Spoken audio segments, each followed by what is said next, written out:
All right, rule number 2. Create certainty at every level. This is a tricky one. If you can get this down, you can really sell anything. There's really only one reason people don't buy, and that's lack of certainty. Under that umbrella, there lies 4 categories that most of your members will lack certainty in if they left your studio without an agreement on their terms. Now, I say on their terms because great salespeople have integrity. They care about doing the right thing. If it's not the right thing, I'm not gonna sell it. Okay, so what are the 4 categories within lack of certainty? The first is lack of certainty in the product, whether that be the workout itself or the modality. So if I have a goal to gain 40 pounds of upper body muscle, I may not have certainty as that prospect that this spin class is gonna get me there. But I could have a goal that matches your solution, but for whatever reason, I'm just not certain of that match. Maybe it's because I'm so far from understanding fitness at your level that I can't understand that your HIIT workout is going to help me burn fat.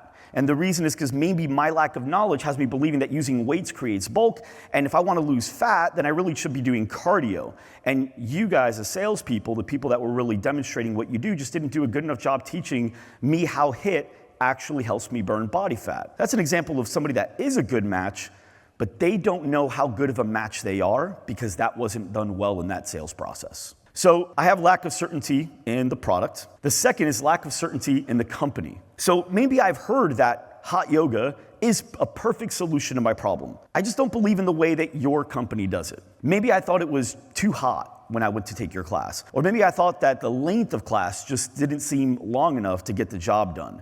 Or maybe the types of poses that I didn't seem like it hit the areas that I hoped it would.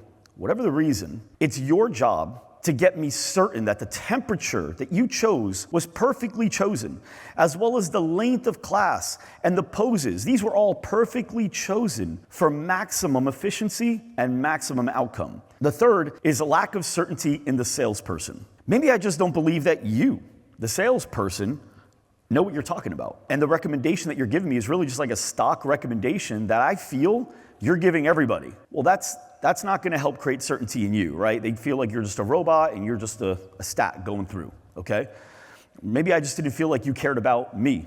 Remember that people don't care about how much you know until they know how much you care, right? In fact, in a study done by McKinsey, they found that 70% of the customer's journey is based on how the customer feels they're being treated. If I truly believe that you care about me, my goals, and why I want to get there, well, if I can just tell that my goals at that moment just became your goals, you've got me. Number 4, lack of certainty in themselves. I've been down this road before. I've joined gyms. I've started stuff like this. I've started diets. And no matter what I do, I quit. And these are the stories that are going on in people's heads when they're in your gym. Whether you know it or not, there's people that are actually thinking this stuff. They're saying that stuff, and you don't hear it because it lives in their head, but they don't believe in themselves. They need to feel as though you believe in them more than they believe in themselves. This helps people that are discouraged, that are skeptical of their abilities to be able to do stuff like this, to be able to believe in themselves in a way that they just never ever have. This is, to me, the most important category of the 4. Guys, I'm telling you, if you can do this in a sales process, that's the most powerful one to me. If you can get a person that truly believes that they can do anything and believes in you in return, the first 2 are a piece of cake.